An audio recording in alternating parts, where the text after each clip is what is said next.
yun guys, so natapos na natin yung pag-check nitong Ford Territory Titanium. So kahapon chinik natin yung ECU or PCM, Power Control Module, dito sa ilalim. So na-found out natin yung internal circuit board ng computer nag-moisture. So nilinisan lang natin, pinatuyo, tapos nilinis yung socket, computer connector socket nya. So yan, ngayon ay papaanda rin na natin kung maglo-low power pa siya at kung magcha-charge yung alternator. So chinik din natin yung alternator. Ito nakitaan natin ng failure, pero for the meantime ay ating ginawa ng paraan muna para gumana. So yun, papaanda rin na natin ngayon. So nakatap na yung battery, check natin kung mahigpit. Ayan, tapos dito kung mahigpit, check din natin.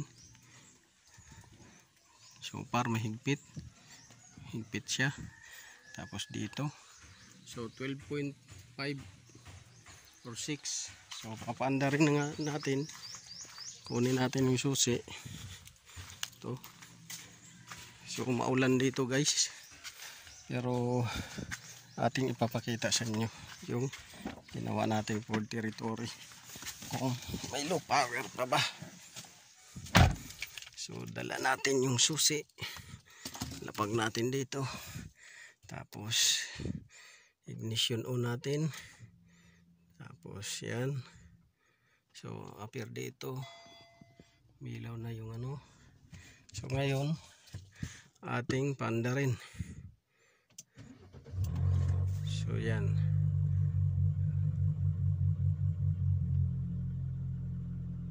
so nakaandar yan siya. So ngayon check natin yung charging. Una natin check yung charging kasi may issue siya sa charging. Tingnan natin kung gumana ba yung remedy na ginawa natin.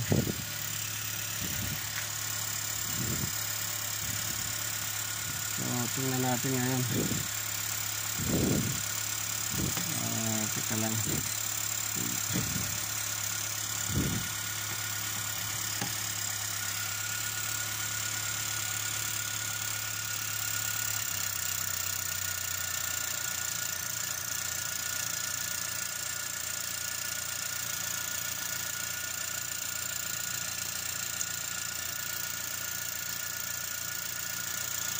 So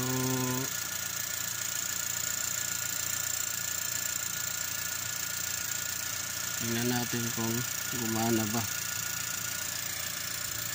So ngayon naka 12.6. so hindi pa siya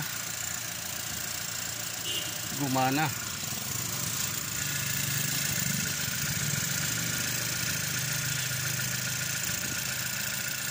So ngayon may ginawa tayo dito kasi para mapagana to.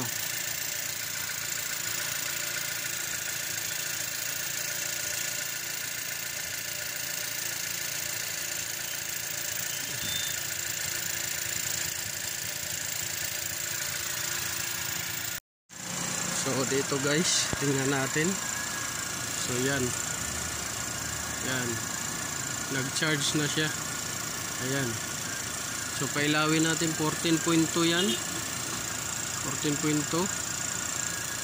good yung charging niya, naka-indicate good 14.2.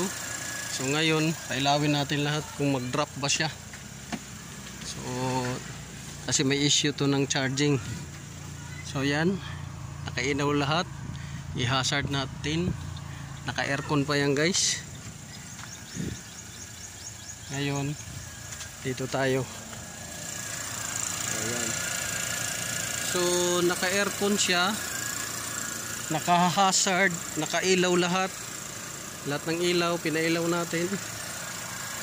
Ngayon 14.1 Ayan, 14.1 ang charging. So nag-error yun dahil sa alternator. So itong alternator na to may failure na, pero ating ginawan muna ng paraan para mag-charge talaga siya. Pero palitin na yan siya. Tapos ito, battery sensor, palitin na rin yan. So yan, check natin kung may power na. So off muna natin to, tsaka yung aircon off natin, pati mga ilaw. Tapos charge natin, apakan kung responsive na ba yung RPM nya.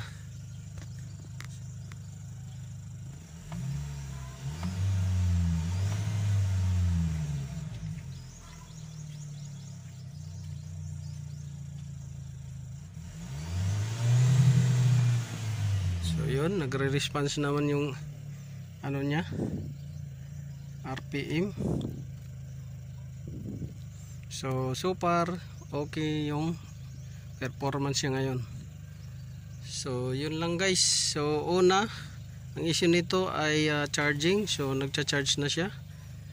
Pangalawa, low power. So ginawa natin ang paraan muna ngayon para magamit ng customer. Pero nagbigay na tayo ng recommendation sa customer. So yun lang. So ang ginalaw natin, inayos natin yung alternator at saka yung sa low power nya, nag-cleaning tayo ng connector. Dahil yan lang kadalasan ng ano. So walang check engine icon before and after. So lost communication pagka ganyan. So yun lang guys. Maraming salamat. Naway nakakuha kayo ng kunting kaalaman dyan.